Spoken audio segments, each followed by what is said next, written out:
Marka aad maqasho ereyga CIA, waxaa maskaxdaada ku soo dhacaya sirdoon Maraykan ah oo ka howlgala dunida oo dhan. Laakiin yaa og in Soomaaliya ay ahayd meel muhiim u ah qorshayaasha qarsoon ee CIA-da laga soo bilaabo sanadkii 1975 dal ku yaal Geeska Afrika oo leh bad ballaaran, dhul istiraatiiji ah iyo marin muhiim u ah Badda Cas waa Soomaaliya. Halkan ayaa CIA-da iyo quwadihii waaweynaa ee dunidu ay isku hayeen dagaal aan xabad lahayn, dagaal xog, sir iyo dana ah. Dabayaaqadii lixdanaadkii Soomaaliya waxay ahayd dal cusub oo ka go'ay gumaystihii Maraykanka iyo sidoo kaleeto Midowga Sofiyeed. Labaduba waxay doonayeen saaxiibtinimo, laakiin Soomaaliya waxay si dhow ula safatay Sofiyeedka iyadoo haysatay mabaadi'yo shuuci ah. CIA-da oo ku sugnayd Nairobi iyo Addis Ababa waxay si joogto ah u diiwaangelisay dhaqdhaqaaqa dowladdii cusub ee Muqdisho. Qoraallo sir ah oo laga soo daayay safaaradda Maraykanka ayaa muujiyey in CIA-da ay si qarsoodi ah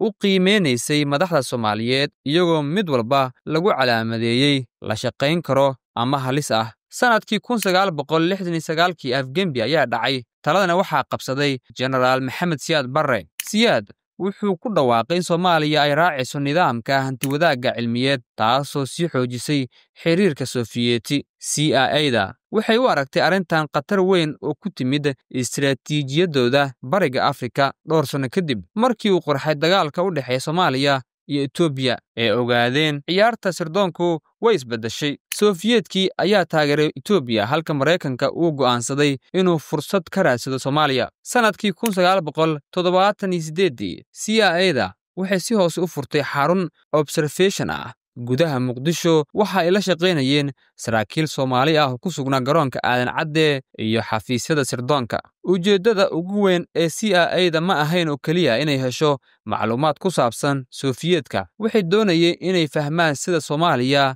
u shaqayso gudaheeda. Warbixinno sir ah ayaa sheegay in saraakiil CIA ah ay bixiyaan qalab isgaarsiineed, cod diiwaan iyo tababaro sirdoon. Si kastaba ha ahaatee, Siyaad Barre wuu taxadaray. Wuxuu ogaa in Maraykanka uu ciyaarayo ciyaar laba weji ah.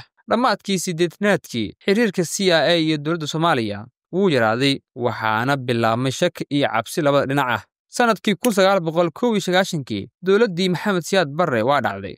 Magaalada Muqdisho waxay gashay kooxo hubaysan, halka quwadihii shisheeye ay si degdeg ah uga baxeen. Laakiin CIA-da kama aysan tegin iyagoo aan lahayn safaarad rasmi ah. Haddana waxay sii wadeen ururinta xogta iyagoo adeegsanaya ganacsato iyo siyaasiyiin maxalli ah. Waxaa la rumaysan yahay in CIA-da ay maalgelisay kooxo mucaarad ah si ay ula socdaan dhaqdhaqaaqyada kooxaha hubaysan. Markii ay ciidamada UNISOM yimaadeen Soomaaliya sanadkii 1992, CIA-da waxay qayb ka noqotay howlgal sir ah oo lagu raadinayo hogaamiyaasha dagaalka. Halkaas ayay CIA-da dib uga heshay fursad ay ku sii joogto Soomaaliya, laakiin magaca Maraykanka si rasmi ah looma adeegsan. Weerarkii 11 Sebteembar ee sanadkii 2001 wuxuu si weyn u bedelay shaqadii CIA-da. Soomaaliya waxay ku dhacday liiska dalalka laga shakiyo inay how u yihiin kooxaha xagjirka ah. CIA-da waxay dib ugu laabatay Muqdisho iyada oo la shaqaynaysa ciidamada Itoobiya iyo Kenya. Waxaa la dhisay xarumo qarsoon oo lagu aruuriyo xogta Al-Ittixaad Al-Islaamiya, ururkii ka horreeyay Al-Shabaab. Warbixino lagu daawacay The Washington Post iyo Human Rights Watch ayaa sheegay in CIA ay maamusho xarun qarsoodi ah oo ku taal gudaha Muqdisho, halkaas oo lagu wareysto dadka looga shakiyo xiriirka Al-Shabaab. Dowladda Maraykanka si rasmi ah way u diiday eedaas, balse ilo gudaha ayaa xaqiijiyey jiritaanka xaruntaasi. Dagaalka ka dhanka Al-Shabaab wuxuu noqday mid CIA-da door weyn ku leedahay. Diyaaradaha droniska ee weerarada qaada waxaa lagu hagaa xog ay soo ururiso CIA-da. Sidoo kale waxay tababartaa cutubyo gaar ah oo Soomaali ah oo lagu magacaabo Gaashaan iyo Duufaan, kuwaas oo si toos ah ula shaqeeya saraakiisha Maraykanka. Inkasta oo howlgalkaasi lagu sheegay mid lagu difaacayo amniga Soomaaliya, haddana dad badan ayaa ku doodaya inuu yahay faragelin sir ah oo lagu xakameynayo siyaasadda gudaha. Maanta, CIA weli waa qayb ka mid ah muuqaalka qarsoon ee Soomaaliya. Su'aasha la isweydiiyo